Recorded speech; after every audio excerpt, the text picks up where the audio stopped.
My name is Pixelation, and welcome back to the show.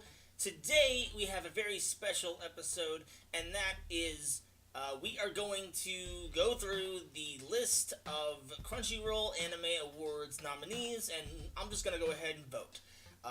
Got to do your anime civic duty, as is said in the description there, which I'll read in just a little bit.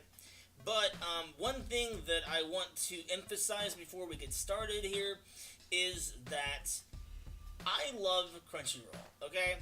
They have done so much for the anime industry in the West, and I cannot thank them enough. The problem is that the past 2 years that they've tried to do the Crunchyroll Anime Awards, one show has swept, and the fans don't necessarily like when that happens. Because when it comes down to it, there are a lot of good shows that usually get ignored. Last year, for example, as you can see from my video on the topic, A Sister's All You Need was a fantastic series. It turned a lot of people off because the first 2 minutes were mishandled, to say the least. I've come to realize that maybe it's not the fans' fault. Maybe the creators shouldn't have opened their series with a terrible scene, but that being said, they mishandled the first 2 minutes, therefore a lot of people did not watch the series, and therefore it didn't get the attention that it deserved. And then, Inuyasha got robbed as well. There was a lot of shows that did not get the recognition that I feel like they deserved. And then, of course, there's the Yuri on Ice Awards from 2016, the My Hero Academia Awards from 2017, and to be honest with you, it's very possible that My Hero Academia could sweep again this year because it's still ongoing. So I have no idea what to expect. I wanted to just emphasize that, I love Crunchyroll. I think that they have been evolving their anime awards over the past few years, which I think is good. I think they have a lot to work on. I hope that this year's nominees have a significant improvement from last year's. So, without further ado, let's jump right into it. What I'm going to do is I'm going to go through each category. I'm going to talk about, the selections that they have, whether or not I agree with them or not, and then I'm going to vote based on all of that. So, okay, so 2019 voting is now open. If you see this video and you did not know that, go vote. It's going to be really fun. I am hoping for the best here. Voting is easier than ever. Tap a category, select your pick to win, then hit confirm to cast your vote. Vote in every category to complete your civic anime duty. Yay! Okay, so let's jump right into it here. Crunchyroll free or premium users, log in to vote on all categories. When you've finished, a prompt will ask you for your email address. Submit your email to enter to win. Click here for details. New to Crunchyroll, sign up. Okay. I'm going to log in real fast because I want my vote to count. Okay. Okay, so best protagonist. We got Retsuko. Okay, that's fair. Yumiko Jabami from Kakegurui. Have not seen Kakegurui. Can't really say anything about that. We got Joe from Megalobox. That's actually a good selection from Protagonist. He kind of, when I think of Protagonist, he is one of the characters that comes to mind. Violet Evergarden. Okay, that's fair. Rimuru Tempest. Okay, now we're talking. Okay, time got reincarnated as a slime. I might go for that. Or Sakuta Suzugawa. Oh, damn. This is hard. So, for me, personally, I wouldn't go for Retsuko for best protagonist, even though she is a very good protagonist, just because of the fact that, I don't know, I have a hard time, even though I know that technically Retsuko is anime, when stacked up with the other nominees, I just don't think that I could really go for her. Obviously, Yumiko is out because I have not seen Kakegurui. I'm not going to pretend like I know, what's going on here. Joe is a very real candidate, but oh man,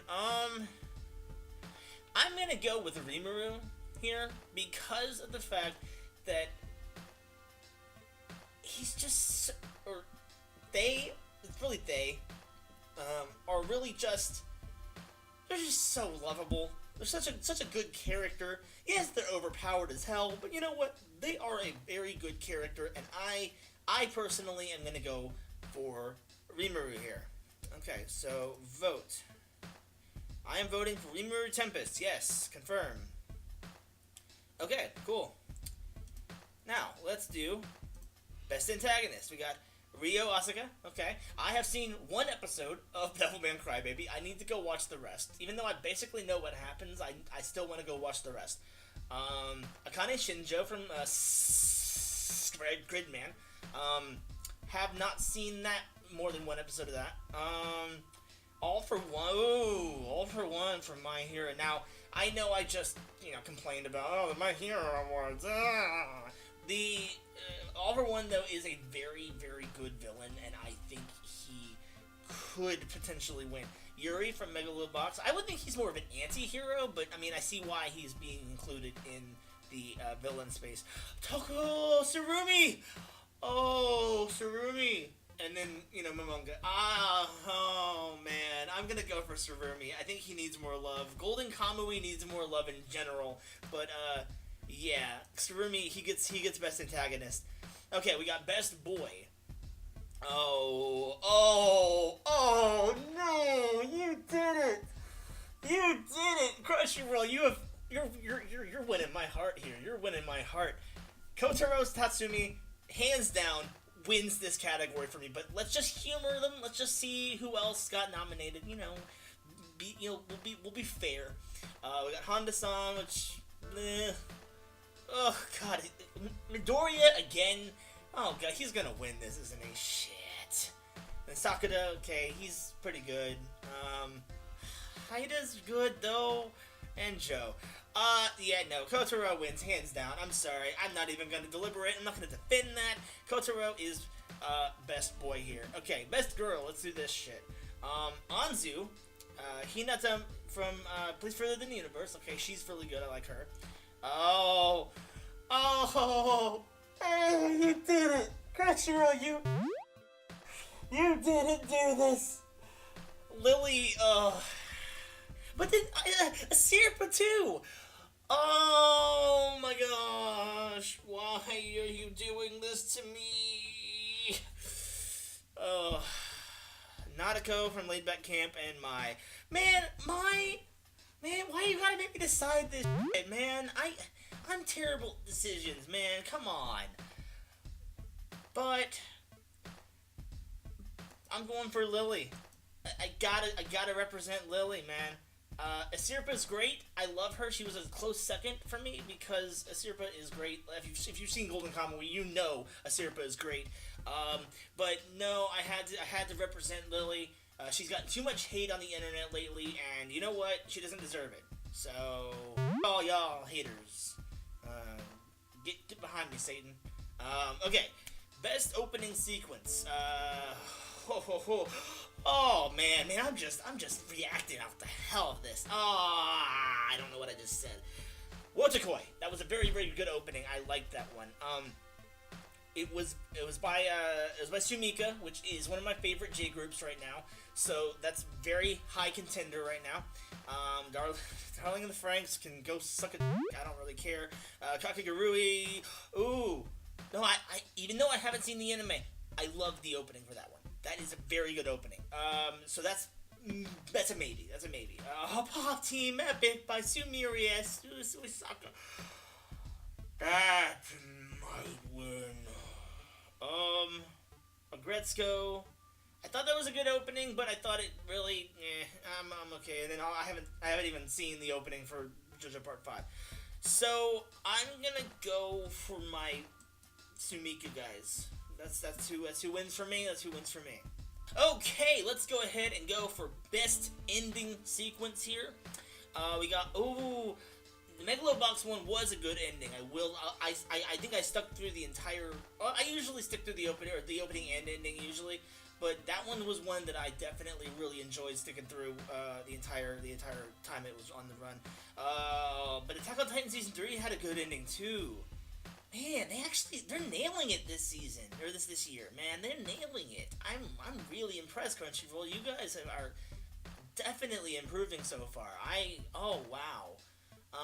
After the rain, okay, Eimer had a good ending. That was a good one. Oh, but the pillows. Oh. Okay, review Starlight. I don't really care. And then Spiky Seeds.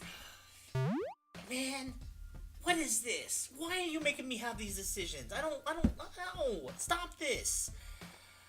Um.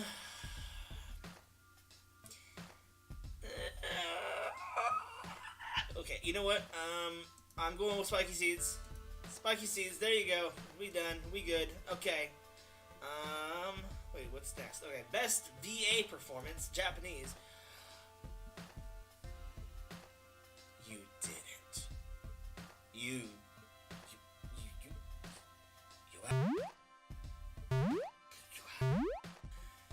Mamoru Miyano for Kotaro, Soma Saito for Honda-san, Megumi Han from for Miki, Now Toyama from for Rin, Ruriko from for Retsuko, and Raina from Akane Shinjo. Yeah, there's no doubt in my mind. There's no doubt in my mind. Kotaro, you win. Mamoru Miyano sounded like he was having so much fun doing this role that I want to aspire to be as crazy versatile as an actor as Mamoru freaking Miyano, okay? He's such an inspiration to me just for that role, so there's no way he wouldn't have won that, okay? Okay, best English performance. We got Kari Walgren as Haruko, Chris Sabat as All Might. You got Erica Mendez as Retsuko, David Wald as the narrator. Did not watch Tanagawa, so I would not know. Even though David Wald is a great actor, I would not know how he did in that one. Tia Ballard as Zero Two. Even though Darling in the Franxx is the dumpster fire, what I heard of her in that role was really good. And Erica Harlacher as Violet Evergarden. This is a very hard one. I will tell you, this is... Whew, oh, man. I'm gonna go with Kari Walgren here. And that's just because of the fact that out of all 6 of the nominees here, that's really the only one that I really had a connection with, per se. Erica did great as Violet, but it was... That whole show was just kind of like... I watched it passively, so, I don't really remember much from it, but I do remember that Kari Walgren as Haruko just knocked it out of the park. I think she did a great job. So, I'm going to go with Kari Walgren here. Okay, we are almost done here. We got Best Director. For Devilman Crybaby, we have Masaki Yuasa. For Place Further Than the Universe, we have Atsuko Ishizuka. Megalobox, you got Yu Moriyama. With Planet With, you got Yohei Suzuki, which Planet With is a show that I put on hold back during the summer, but I really want to give it another shot. It seemed like the perfect amount of wackiness that I just need to check out again, so I can't really vote for that one. Taichi Ishidate for Violet Evergarden, which was a very well-directed show. Even though I wasn't exactly in love with it like everyone else was, I can make a note that it was a very well-directed series. Or Banana Fish, Hiroko Utsumi. I didn't watch Banana Fish, so Planet With and Banana Fish, I can't really say for those. Devilman Crybaby, I can't really... Actually, no. I'm gonna go for Devilman Crybaby. And the reason for that being, the one episode I watched, even though I wasn't exactly, rearing to go into the next episode, I was very impressed with the way that it was framed. And what I mean is, if there's ever been an anime that I'm definitely gonna check out, very soon, more of, it would be Devilman Crybaby, because it made the most impact on me. The first episode made such an impact that I honestly, out of all 6 of these, that's really the only one I can really personally justify voting for. All 6 were great, but I'm gonna go for Devilman Crybaby just because, Okay, so we got 4 more main categories, then we got 2 sponsored categories. So, let's go into Best Animation here. We got Violet Evergarden, which had amazing animation.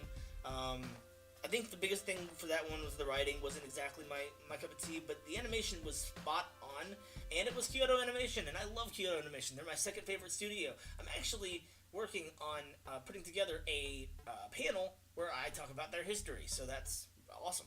Got Devilman Crybaby by Science Saru, Megalobox, TMS Entertainment slash 3X Cube, A Place Further Than the Universe, Madhouse, which was very, very good animation.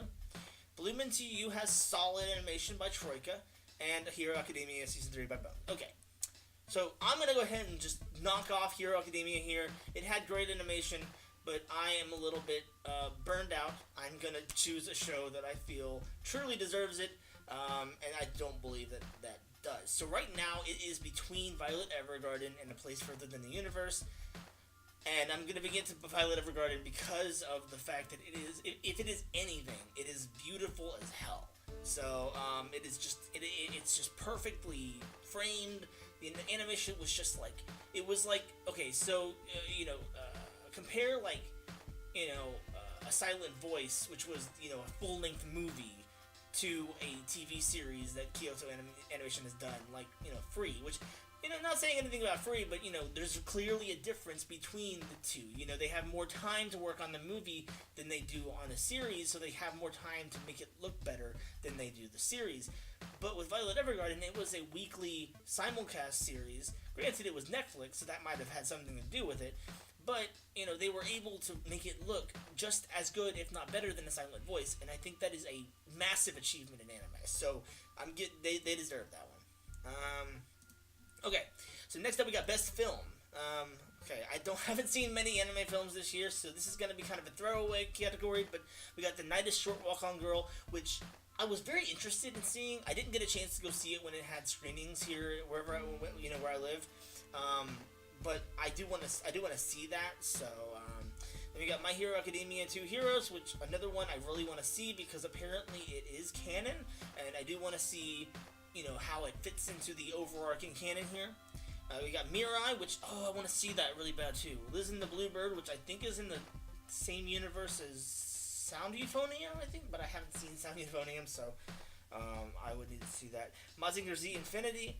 Okay, and then Fireworks. Like I said, I haven't seen any of these, so I'm just gonna kind of throw away this one. I'm gonna give it to Night is Short, Walk On Girl, and that's just because. Okay, bye now. Best character design. Okay. Okay, Violet Evergarden. Good. That's a good choice. Devilman Crybaby. Zombieland Saga, okay, Megalobox, Gretzko, but Gretzko, that's not a bad idea. Yeah, I'm going for Gretzko, because it was such a stylized series, like they didn't feel pressured, it feels like they didn't have pressure to make it look like every other series that ever existed, so there's definitely some good character designers there at Sanrio who are putting this together. Okay, so Anime of the Year. We are finally at Anime of the Year. Where are we going here? Place Further Than the Universe, Devilman Crybaby, Megalobox, Violet Evergarden, Hinamatsuri, and Zombieland Saga. Well, okay. So here's what I'm dealing with right here. Okay, I don't honestly feel like any of these are truly Anime of the Year, but I'm gonna have to make a concession and say that I'm just thankful that My Hero Academia did not make the list. That's not to say I love My Hero Academia. I just think that it gets way too much attention. There are a lot of shows that don't get nearly as much attention.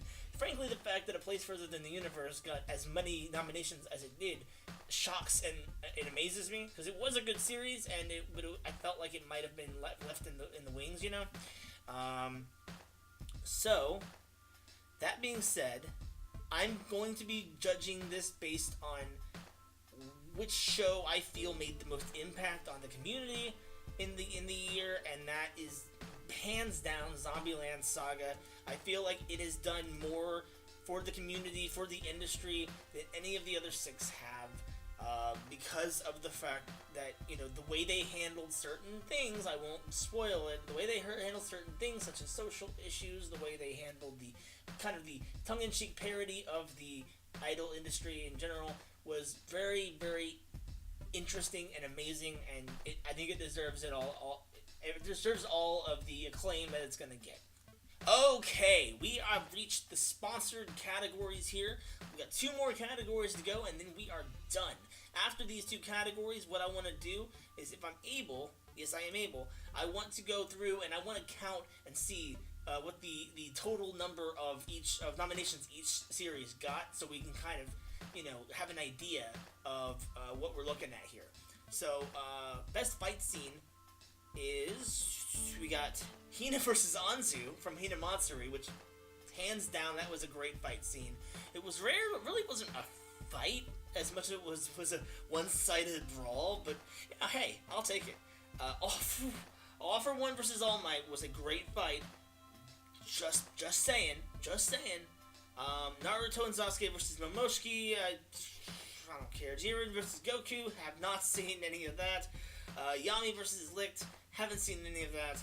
And Satan versus Devilman, which I imagine is a fantastic fight, but I've only seen one. I'm gonna go with Hina versus. No, not. I've changed my mind. I'm going with I've seen 2. I'm going with All Might versus All for One. That was the one that I'm going for. And then best continuing series, Ancient Magus Bride, which it was technically a continuing series from 2017, and I'm still in the middle of finishing it. I know I'm late, but I am going to finish that in the next few days, so I'm not going to vote for that one just because I don't know how it's going to end. Dragon Ball Super, I've kind of fallen off the Dragon Ball bandwagon. I'm sorry, it's just not my cup of tea anymore, I guess. One day I'll probably watch it, but it's not going to be until Super is done. Sorry, I just hit the mic. Black Clover, no. March Comes In Like a Lion, I still need to watch that one. I'm a bad Shaft fan, okay? I need to watch that. One Piece, of course, One Piece gets continuing series. And Boruto,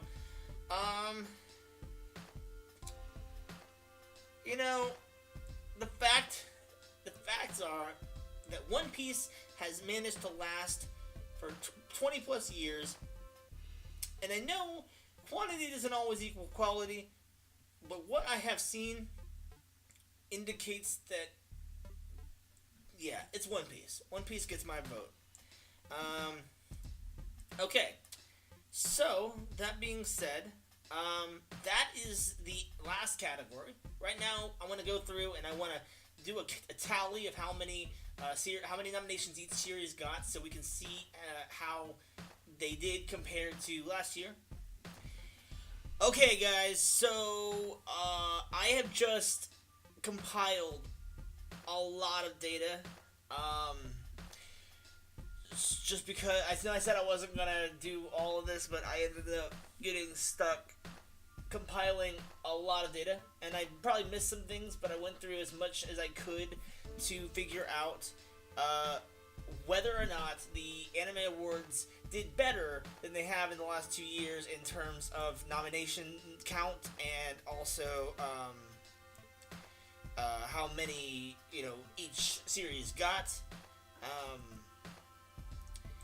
So here we go. Looking at 2016, okay, we're gonna go all the way back to 2016, or 2017 technically, but 2016's award show. It looks like there was 14 categories, which was not bad for a first time. And then the judge count was about 7 judges then. So 7 judges, and then also looking at, let me see. Looking at the number for 2016, it actually, in terms of nomination, I know people like to joke and say that it was the Yuri on Ice Awards. Technically, the number 1 title who got the most nominations was actually Cabaneri of the Iron Fortress back in 2016, with 9 total nominations. Again, these numbers might be a little bit skewed. I just got on the tail end of putting all this together, so bear with me here. But it looks like Kabaneri got more nominations than any of the other ones. Only second, or only the only ones that were under that were Mob Psycho with 8, and then Yuri on Ice with 7, and Hiroaka with 7. So that looks like, even though they call it the Yuri on Ice Awards because of it won a lot of awards, but in terms of nominations, it was interesting to know that Kabaneri actually beat it out. So that was 2016. With 2017, it looks like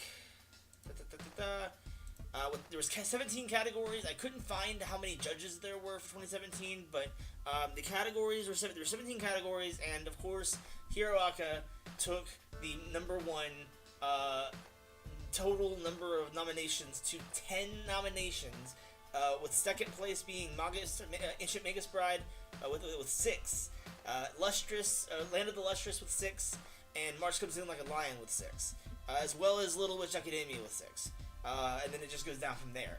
Now, with 2017, it actually is very interesting. I know I said that I wasn't going to count other categories. I ended up including all of the categories. There were 21 judges this time around, which was a massive, upheaval of the previous award show style. So that right there is a bonus. They have clearly learned that they need a big team of judges to be able to accurately define what is the best anime of the year. There were 15 categories, it looks like, and they actually did a better job than last year, despite the fact that the highest series was Megalobox with 8 nominations, with second place being Devilman Crybaby, then Violet Evergarden, and then Agretzko.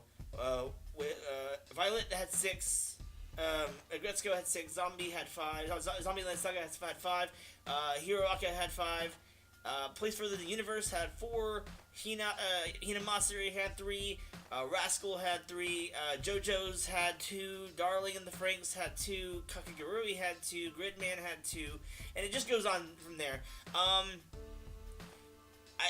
I know the end of this video is a little bit messy, but I wanted to put that together so that we could kind of take a look. It does look like they are getting better. Even though Megalobox, Devilman Crybaby, and Violet Evergarden, and Gretzko, if you count that, really kind of swept in the nominations, it looks like they are being a little bit more evenly distributed, which I think is a very good thing. I think it is learning from their past failures, and honestly, I'm just really excited to see who wins. So, thank you for sitting with me on this journey. My name is Pixelation. If you would like to see more content from me, hit that subscribe button, become part of my notification squad, comment down below, let me know what you picked. The link to vote will be in the description below, as well as a Discord link, so that you can join my Discord server and have fun with the people in there and with myself. So thank you all very much. I look forward to seeing every one of you at a future con, or if I don't ever see you, then, we'll see each other on the internet. That's what counts, right? So thank you all for watching again. My name is Pixelation, reminding all of you to stay pixelated.